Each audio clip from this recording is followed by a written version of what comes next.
Welcome to 99 TV legal. నేను లక్ష్మి. భార్యాభర్తల మధ్య చిన్న చిన్న విభేదాలు రావడం అనేది సహజమే. కలిసి జీవించే ప్రతి జంటకు ఏదో ఒక సమయంలో అభిప్రాయ భేదాలు వస్తాయి. మాటల తేడా, ఆలోచనల తేడా, పరిస్థితుల ఒత్తిడి ఇవన్నీ కలిసి సంబంధాలలో గొడవలకు దారితీస్తాయి. కానీ అవే విభేదాలు సమయానికి మాట్లాడుకొని పరిష్కరించుకోకపోతే క్రమంగా అతిపెద్ద సమస్యలుగా మారిపోతాయి. ఒకరినొకరు అర్థం చేసుకునే ఓపిక తగ్గినప్పుడు, గౌరవం లోపించినప్పుడు చిన్న కారణాలే పెద్ద చీలికలకు దారితీస్తాయి. చివరకు అదే వివాహబంధం పూర్తిగా తెగిపోవడానికి కూడా కారణమవుతోంది. ఇలాంటి ఒక సంఘటన ఇటీవల ఛత్తీస్గఢ్ హైకోర్టులో చోటు చేసుకుంది. ఈ కేసులో హైకోర్టు ఇచ్చిన తీర్పు దేశవ్యాప్తంగా చర్చనీయాంశంగా మారింది. ఈ కేసు సారాంశం ఏమిటంటే, భర్తను ఉద్యోగం లేదని ఎగతాళి చేయడం కూడా మానసిక క్రూరత్వమేనని కోర్టు తేల్చేసింది. అలాంటి ప్రవర్తన వల్ల బాధపడుతున్న భర్తకు విడాకులు మంజూరు చేసింది. ఈ తీర్పు మనకి ఒక విషయాన్ని స్పష్టంగా తెలియచేస్తోంది. సంబంధాల్లో ప్రేమ మాత్రమే కాదు, పరస్పర గౌరవం కూడా చాలా ముఖ్యము అని. ముఖ్యంగా కష్టకాలంలో ఒకరినొకరు అర్థం చేసుకుని సహకరించవలసిన అవసరం ఎంత ఉందో ఈ ఘటన గుర్తు చేస్తోంది. ఈ కేసులో జరిగిన సంఘటనలు చూస్తే ఇదేదో ఒక్క రోజులో జరిగిన గొడవ కాదు. దాదాపుగా 3 దశాబ్దాలుగా కలిసి జీవించిన ఒక జంట జీవిత కథ ఇది. ఒక కూతురికి ప్రస్తుతం 19 ఏళ్లు, కొడుక్కి 16 ఏళ్లు. భర్త వృత్తిరీత్యా ఒక లాయర్. భార్య చదువులో చాలా ప్రతిభావంతురాలు. భర్త తన భార్యకు పీహెచ్డీ పూర్తి చేయడంలో సహకారం అందించాడు. ఆమె చదువు కోసం ఆర్థికంగా, మానసికంగా కూడా అండగా నిలిచాడు. అంతేకాకుండా ఆమె ఒక స్కూల్ ప్రిన్సిపల్గా ఉద్యోగం సంపాదించడానికి కూడా భర్తే సహాయం చేశాడని కోర్టు రికార్డుల్లో ఉంది. అంటే ఈ సంబంధం మొదట్లో పరస్పర సహకారంతో, పరస్పర గౌరవంతో కొనసాగిందని చెప్పుకోవాలి. అయితే కొన్ని సంవత్సరాల తరువాత ఈ దంపతుల మధ్య సమస్యలు మొదలయ్యాయి. మొదట చిన్న చిన్న గొడవలు, ఆ తర్వాత పెద్ద మాటల తగాదాలు.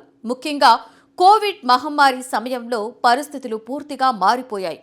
కోర్టులు మూతపడడంతో భర్తకు వృత్తిరీత్యా ఆదాయం తగ్గిపోయింది. లాయర్ కావడంతో కేసులు లేకపోవడం వల్ల ఆయనకు ఆర్థికంగా తీవ్ర ఇబ్బందులు ఎదురయ్యాయి. ఇది ఒక కుటుంబానికి చాలా పెద్ద ఒత్తిడే.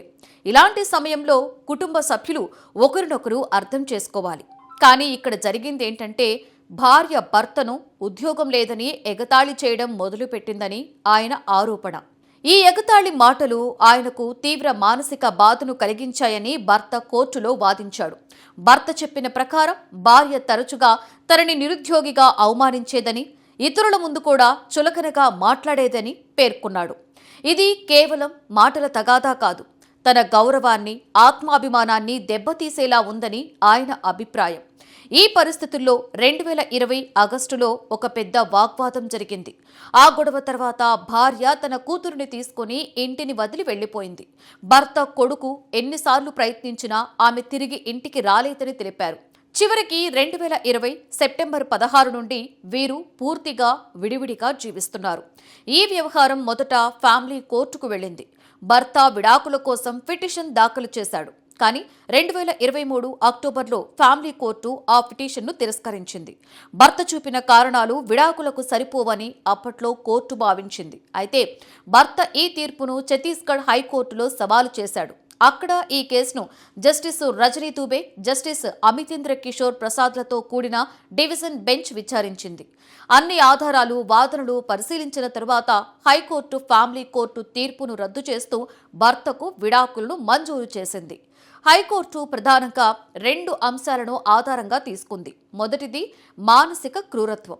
భర్త ఆర్థికంగా కష్టాలలో ఉన్న సమయంలో అతనిని ఉద్యోగం లేదని ఎగతాళి చేయడం, అవమానించటం మానసిక క్రూరత్వంగా పరిగణించవలసిందేనని కోర్టు స్పష్టం చేసింది. మానసిక క్రూరత్వం అనేది కేవలం కొట్టడం, తిట్టడం లాంటి శారీరక వేధింపులే కాదు, మాటల ద్వారా, ప్రవర్తన ద్వారా ఒకరిని లోపల నుండే కుంగతీసే విధంగా ప్రవర్తించటము కూడా క్రూరత్వమేనని న్యాయస్థానం చెప్పింది. జీవిత భాగస్వామి గౌరవాన్ని దెబ్బతీయడం, అతడిని నిరంతరం అవమానించటం ఒక రకమైన హింసేనని కోర్టు వ్యాఖ్యానించింది. రెండవ అంశం విడిపోవడం. భార్య ఎలాంటి సరైన కారణం లేకుండా ఇంటిని వదిలి వెళ్లిపోయిందని, భర్త మరియు కొడుకు ఎన్నిసార్లు ప్రయత్నించినా తిరిగి రాలేదని కోర్టు గమనించింది. ఇది హిందూ మ్యారేజ్ యాక్ట్ 1955 ప్రకారం విడిపోవడంగా పరిగణించబడుతుంది అని పేర్కొంది. అంటే భార్య స్వచ్ఛందంగా వివాహ బంధాన్ని వదిలేసిందని, తిరిగి కలిసి జీవించాలన్న ఉద్దేశం లేదని కోర్టు భావించింది. ఇంకా ఒక ముఖ్యమైన విషయం ఏమిటంటే, ఈ కేసు విచారణ సమయంలో భార్య హైకోర్టు ముందు కూడా హాజరు కాలేదు. ఇది ఆమెకు ఈ వివాహాన్ని కొనసాగించాలన్న ఆసక్తి లేదని సూచిస్తుందని న్యాయస్థానం వ్యాఖ్యానించింది. దాదాపుగా 4 ఏళ్లుగా విడిగా జీవించటం, పరస్పరం మాట్లాడుకోవడం, కోర్టు ప్రక్రియలో కూడా పాల్గొనకపోవడం చూస్తే ఈ వివాహం పూర్తిగా బ్రేక్ డౌన్ అయిందని కోర్టు నిర్ధారించింది.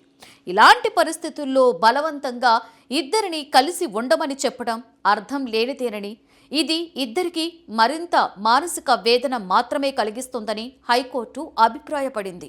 ఈ తీర్పు ఎందుకు ముఖ్యమంటే, ఇది మన సమాజానికి కొన్ని కీలక సందేశాలు ఇస్తుంది. మొదటిది, వివాహ బంధంలో గౌరవం ఎంత ముఖ్యమో మరోసారి గుర్తు చేస్తుంది.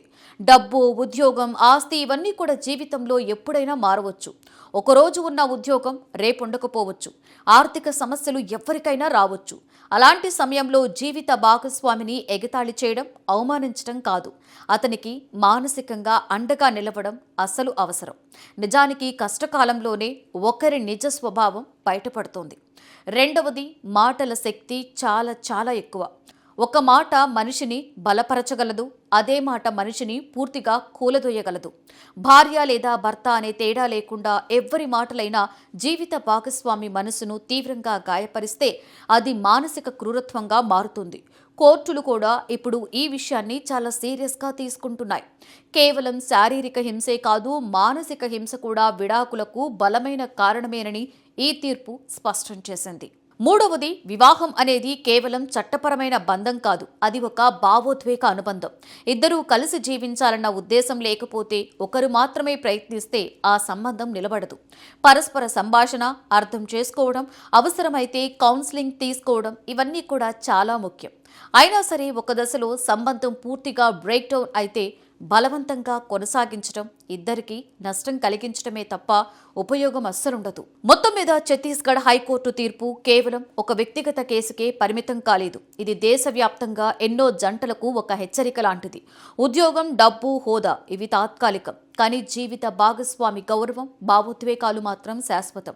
వాటిని తక్కువ చేయడం, అవమానించడం చివరికి మొత్తం జీవితాన్నే కూల్చే ప్రమాదం ఉంది. అందుకే వివాహ జీవితంలో ప్రేమతో పాటుగా గౌరవం, ఓపిక, అర్థం చేసుకునే మనసు ఇవన్నీ ఉంటేనే ఒక బంధం నిలుస్తోంది. లేకపోతే చిన్న మాటలే పెద్ద న్యాయ పోరాటాలకు దారి తీస్తాయని ఈ కేసు మనకు స్పష్టంగా చూపిస్తోంది.